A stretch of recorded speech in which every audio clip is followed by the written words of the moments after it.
Momento de revisar la actualidad de la mano de Cristian Valdivieso, director de Criteria, que lo tenemos con nosotros conectado por ahí, ¿o no, Cristian? Ahí lo vemos. Hoy, ¿Cómo pero estás? Buen día, Cristian. conectado. Hola, ¿cómo Puntual y están? responsable como Muy siempre. bien. ¿Cómo estás? Te agradecemos. Bien, Sí, cómodo, eso Connie, iba a Gerardo. decir. ¿Ah? Cómodo, además. Se te ve muy, Sí, sí. muy cómodo ahí. Siempre Cristian, cómodo. hoy entregaron en Criteria, leíamos una interesante encuesta presidencial el fin de semana que tenía algunas ratificaciones probablemente, pero no sé si ya se puede llamar sorpresa decir que Kaiser aparece bien ubicado o que Michelle Bachelet aparece en segundo lugar. Ahí, ¿cómo tenemos que partir interpretando los números de lo que ustedes entregaron para que de ahí vayamos bajando? Ya. Oye, bueno, muy buenos días. Gracias por el espacio y por la conversación, aunque sea virtual esta vez. Yo diría lo siguiente, lo de Kaiser ya más que una sorpresa, pasó a ser una condición estable de cara a lo que viene en términos presidenciales. Ujú. Y lo que sí se empieza a constatar, Gerardo y Connie, es que de alguna manera Kaiser ya empieza a dejar atrás a José Antonio Kast. La entrevista que ustedes le hicieron ahora a la senadora Aravena es bien elocuente al respecto, cómo de alguna manera el mundo republicano ya empieza a entender que Kaiser no es una circunstancia, sino que es un hecho cierto, y por lo tanto hay que empezar a hacerse cargo de lo mismo. Y da la impresión de que inevitablemente se va a ir avanzando en una conversación en torno a cómo armar no solo una lista parlamentaria, sino eventualmente una primaria de derecha, porque de lo contrario, lo que va a ir pasando, si esto sigue tal como está, es que Kaiser se va a ir despegando crecientemente de José Antonio Kast, porque en gran medida está creciendo a partir de lo que en algún momento era la intención o las expectativas de voto de José Antonio Kast. Ya, y ahí, Cristian, ¿cuál es tu explicación? ¿Simplemente la novedad o, como decía la senadora Aravena, Ese es un elemento siempre, la novedad la siempre te novedad? arrastra. Hemos visto casos, pero Marco Enrique Minami, recuerdo. Sí. Andrés Velasco en su momento. Oye. Que es como, ¡fum! Subieron muy rápido. Fujimori en Perú, por ejemplo, que también que surgió muy rápido en la primera vez. Pues, La imagínate. primera vez, claro. Bueno, pero ¿es la novedad o cuánto pesa la novedad, Cristian, o es la radicalización de sus posturas, es la ola que anda en Latinoamérica, los Milei? ¿Qué lo explica esto? A ver, yo creo que de todo un poco, ¿ah? Es un mix de temas donde efectivamente la novedad es algo importante. Siempre lo novedoso, si ustedes quieren, tiene un espacio que, bueno, ustedes describían bien con Marco Enrique en su minuto, con Velasco en otro, etcétera. Pero además es una novedad que Parisi. está en sintonía con claro, Franco Parisi, sin duda. Bueno, lo hemos visto en términos de expectativa espontánea muchas cosas dando vueltas, pues, Pamela Giles y otros. Sí. Siempre la novedad, lo disruptivo, lo distinto, tiene un espacio en la intencionalidad de voto de la gente. Pero en este caso, además, esta novedad viene asociada con ciertas tendencias que se están dando en el mundo y que de alguna manera han llegado claramente a instalarse en Chile, que tienen que ver con la lógica más disruptiva desde la derecha. Es decir, lo disruptivo ya deja de ser de izquierda, lo revolucionario, entre comillas, deja de ser de izquierda y pasa a ser más bien de derecha en términos de instalar una cierta radicalidad. Entonces, lo que en algún minuto representó José Antonio Kast en términos de novedad, hoy día lo está representando en mayor medida Johannes Kaiser. Y al mismo tiempo pasa que cuando tú eres el disruptivo, ¿verdad? El que entra, el que irrumpe, el que se aparece como novedoso, no tienes que responder por nadie más que por tus propias palabras. Y lo que hemos visto es que Johannes empieza a tener un cierto discurso que él lo ordena, lo calcula, lo difunde de acuerdo a las distintas plataformas con ciertas intencionalidades, pero no tiene que hacerse responsable de lo que digan otros, que es cuando tú tienes ya un partido. No nos olvidemos que de alguna manera, José Antonio Kast perdió la segunda vuelta presidencial porque tuvo que hacerse cargo de las cosas que en su minuto, durante la segunda vuelta, dijo el mismo Kaiser. No nos olvidemos que habló de que era una pregunta abierta si era razonable el voto de las mujeres. Acuérdense de aquello. Y en ese caso, José Antonio Kast tuvo que salir a ponerle el pecho a eso y le costó una buena parte de voto femenino. En cambio, hoy día Johannes Kaiser no tiene que responder por nadie más que por sí mismo, y eso hace que su puesta en escena sea claramente más fácil, más entretenida, más disruptiva y al mismo tiempo menos cuestionable, porque no tiene, como decía, porque por quién responder. Ahora, y también la pregunta que uno se hace es, ¿hay espacio para para todos estos liderazgos? Porque no, ¿qué tanta diferencia puede haber en los proyectos, estoy pensando? Porque sí uno ve diferencia entre Evelyn Matei y Johannes Kaiser, ¿cierto? Y también Evelyn Matei y José Antonio Kast, pero entre José Antonio Kast y Johannes Kaiser, ¿da como para que vayan 3 candidatos, como se está planteando hasta ahora? Porque no sé, o sea, puede haber una primaria finalmente entre Kast y Kaiser, que hoy día da la impresión que la ganaría Johannes Kaiser, pero ¿da para 3 proyectos políticos, 3 candidatos distintos? A ver, obviamente que no da, en términos de nichos puede dar, en términos parlamentarios no nos olvidemos la fragmentación que hay hoy día y que tú con pocos votos puedes sacar una buena plantilla parlamentaria si la ordenas bien, pero en términos presidenciales, en términos de pasar a la segunda vuelta, que el acto que de verdad te pone de cara a la posibilidad de llegar a la moneda, es muy difícil. Es decir, uno de los dos obviamente va a quedar en el camino y probablemente ambos divididos es un buen negocio para Evelyn Matei, porque en la medida que ambos se dividen, lo más probable es que Evelyn Matei tenga más posibilidades de pasar a la segunda vuelta sin inconvenientes. En cambio, y aquí empieza a aparecer el colmillo posiblemente en esta derecha que no ve tantas diferencias entre unos y otros. No nos olvidemos que Kaiser era parte del... Sí, claro. Era parte republicano hasta hace un año. Hasta no hace mucho. Es decir, exactamente un año. Son decisiones producto de búsqueda o personalistas de poder o de proyectos que son relativamente distintos o miradas de un determinado tema distinto. En este caso, parte tuvo que ver con el tema constitucional. Pero que al final del día no son tan distintas, o sea, son parte de un mismo territorio. Bueno, pero en ese sentido, los colmillos de este mundo de derecha alternativa, si se quiere, van a empezar a crecer y van a ver la posibilidad de juntarse. O sea, hoy día electoralmente es un total despropósito para ir a competirle a la de Chile con una sola, ni que decir con una. Y si eso pasa, si eso pasa, puede ser algo muy interesante de cómo puede mover el tablero electoral, porque ahí la candidatura de Kaiser o de contra la de Matei es competitiva y uno de los dos va a pasar a segunda vuelta. Cristian. Y eso mueve el tablero también en la centroizquierda por dos. Sí, perdón. Te quiero pedir que apagues la cámara para que se mantenga estable porque titubeó un poco la señal al final. Lo demás te lo hemos escuchado todo impecable. Sí. Y tú te estabas justo pasando a la izquierda, que es lo que te quería preguntar, porque dijiste que le ponía tarea a la izquierda, ¿no? ¿Cuál tarea es esa? Porque de Bachelet ya hemos hablado, creo que las 2 semanas anteriores, sí. Pero nuevamente vamos a tener que hablar de ella, así que te lo adelanto. ¿Nos logras escuchar? Claro, yo sí, perfecto. Perfecto. No, muy bien, sí, muy bien, muy bien. Sí, lo que pasa es que se había quedado un poquito pegada la señal, pero ahora ya parece estar bien. Ya. Lo que estaba planteando es que de alguna manera unida la derecha alternativa en una sola candidatura no solo desafía más seriamente a Evelyn Matei sobre quién va a pasar a segunda vuelta, la derecha alternativa en conjunto o Chile Vamos, pero también mueve el tablero en el mundo de la izquierda y la centroizquierda por 2 cosas. ¿Se escucha, verdad? Sí, perfecto. Ya, perfecto. Lo mueve por 2 cosas. Por una parte, porque al ir en una sola candidatura, el mundo de derecha, social cristiano, republicano, libertario y todas aquellas acepciones que existen hoy día, en un solo mundo, y en otro mundo, Chile Vamos, la posibilidad de que esas 2 candidaturas de derecha pasen a segunda vuelta hacia el frente, en la izquierda tiene una candidatura muy débil, crece. Y por lo tanto empieza la centroizquierda y la izquierda a evaluar qué candidatura, ya no solo qué candidatura es ganadora, sino que qué candidatura impediría eventualmente un paso de 2 opciones de derecha a la segunda vuelta. Porque eso tendría, si pasaran 2 opciones de derecha a segunda vuelta, sería dramático en términos parlamentarios para el mundo de la izquierda.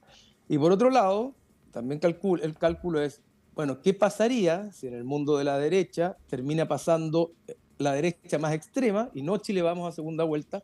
¿Y cuán probable es que una candidatura más bien de centroizquierda pudiera efectivamente en segunda vuelta ser competitiva con esa candidatura de derecha? Oye, es decir, que se diera un escenario parecido al que se dio en la segunda vuelta de hace 3 años atrás. Boric Kast.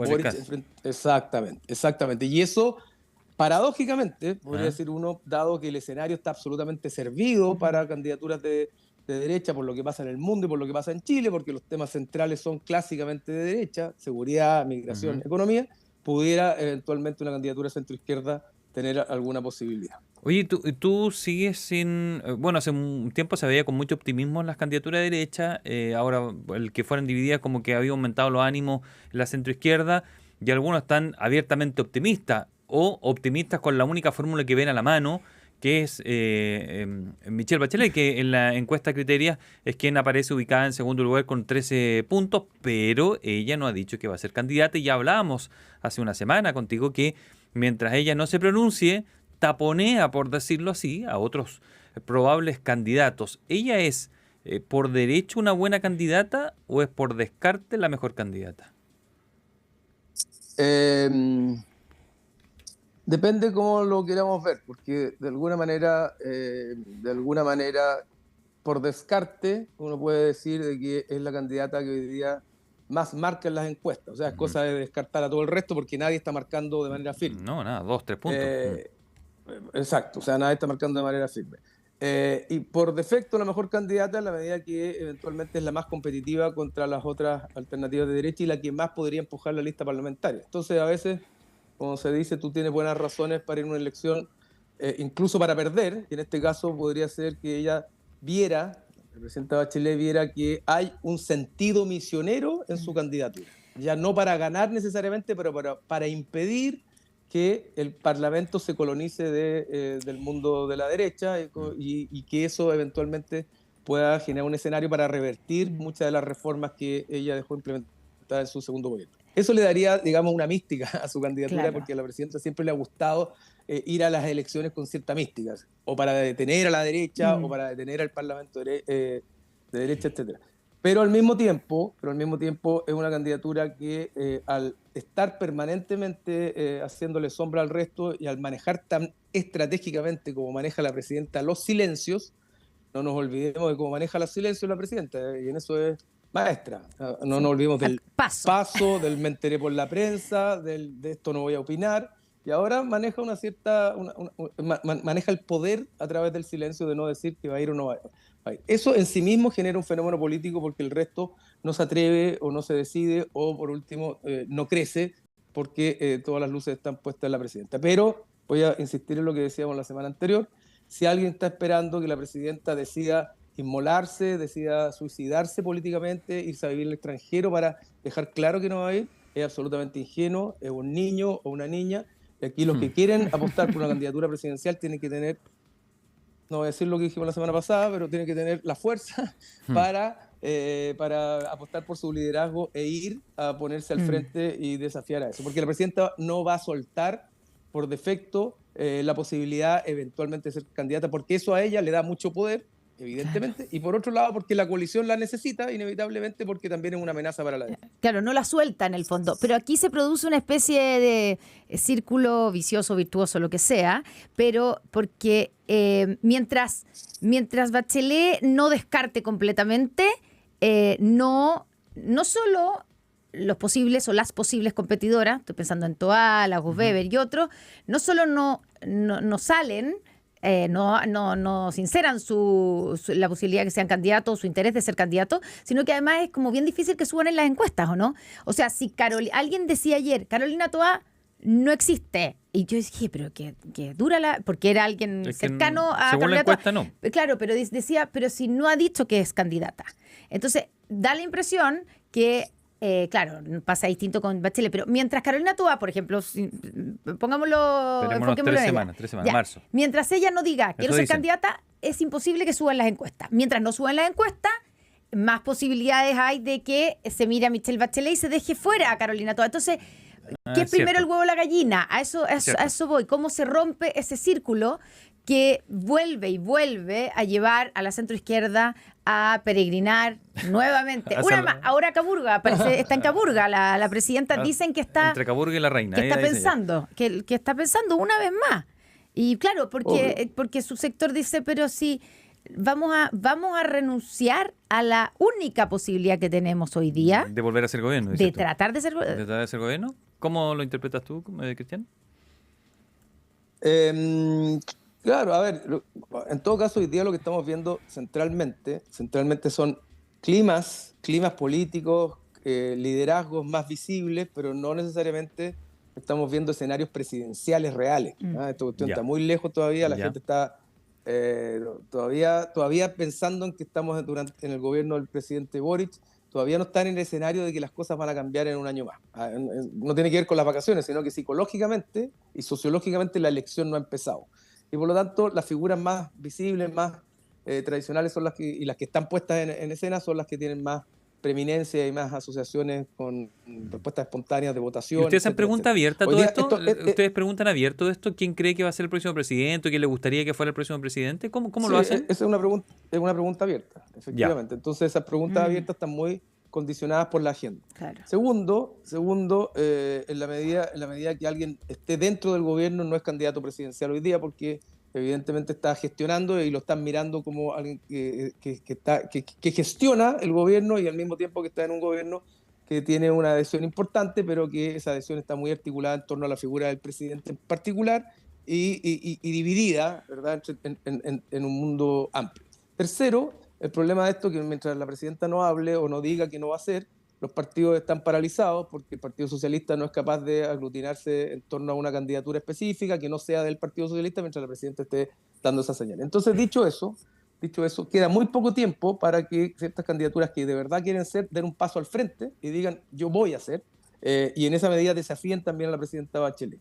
Pero queda poco tiempo porque el clima electoral y presidencial se va a empezar a agudizar pronto, ya mediados de marzo, ya en abril, porque después van a venir las primarias y por lo tanto ahí ya no va a haber espacio para situarse en una posición atractiva. Yo creo que Carolina Toá todavía tiene un espacio, pero tiene que decidirse pronto y tiene, entre otras cosas, que desafiar a la presidenta Bachelet. Si va Carolina Toá, o si aparece Carolina Toá, evidentemente van a surgir candidaturas en otro lado y va a haber primarias. Si la presidenta Bachelet decide que va a ir, probablemente no va a haber ninguna primaria. Y hoy día el negocio de Bachelet para el resto de la coalición es un negocio bastante redondo. No solo porque es la candidata que eventualmente podría ayudar más en una lista parlamentaria, que eventualmente podría desafiar una segunda vuelta a la candidatura de derecha que pase a segunda vuelta, sino que también porque es la candidatura que aglutina las expectativas de todos los que están dentro del mundo de la izquierda y la centroizquierda. A nadie le cae mal, ni al Partido Comunista, ni al PPD, ni a la Democracia Cristiana, porque es la mejor. Pero al mismo tiempo es una candidatura cuyo futuro prácticamente no existe, porque es una candidatura que vuelve al pasado para rescatar o sacar lo mejor de la olla, ¿verdad?, para ponerlo al servicio del presente, pero no del futuro. Entonces la pregunta es, si van a ir a perder o si van a perder con Michelle Bachelet, ¿cuál es el sentido de eso? Probablemente un sentido parlamentario. Si van a perder con una candidatura que ya no es testimonial, sino que apunta a la construcción de un proyecto socialdemócrata de futuro pensando en la centroizquierda, probablemente les conviene perder con alguien que siembre algo, que deje algo en adelante. Y ahí está la tensión, instalada en general. Pero hoy día la figura de Michelle Bachelet es el mejor negocio de corto plazo para muchos. Y ese es el problema que está instalado y por eso que nadie la quiere soltar. Y particularmente es atractivo para el presidente Boric y para el mundo del Frente Amplio, porque la discusión electoral no se va a centrar en lo que se hizo bien o mal en este gobierno, sino que en las reformas de la presidenta Bachelet. Interesante, tendría que dar muchas explicaciones y algunos dicen que de todas las candidaturas que ella ha tenido anteriormente, esta sería la más riesgosa para ella y probablemente con posibilidad de perder abiertamente versus otras. Interesante el punto que hace. Y esa es la pregunta también si uno se hace, si ella estará dispuesta a ir a perder. A inmolarse a perder. Sí. Por eso que lo que decíamos al principio le puede dar un sentido, digamos, místico a esto, o de propósito, que es, ya, no voy a ganar o es probable que no gane. Pero le apuntaron la parlamentaria. Ir a impedir la colonización del Parlamento por parte de la derecha más extrema, etc. Cristian Valdivieso, un placer como siempre tenerte con nosotros con tu análisis. Buen análisis. Siempre muchas gracias a ustedes. Profundo. Gracias. Un abrazo, que estén Buen bien. descanso. Que estén muy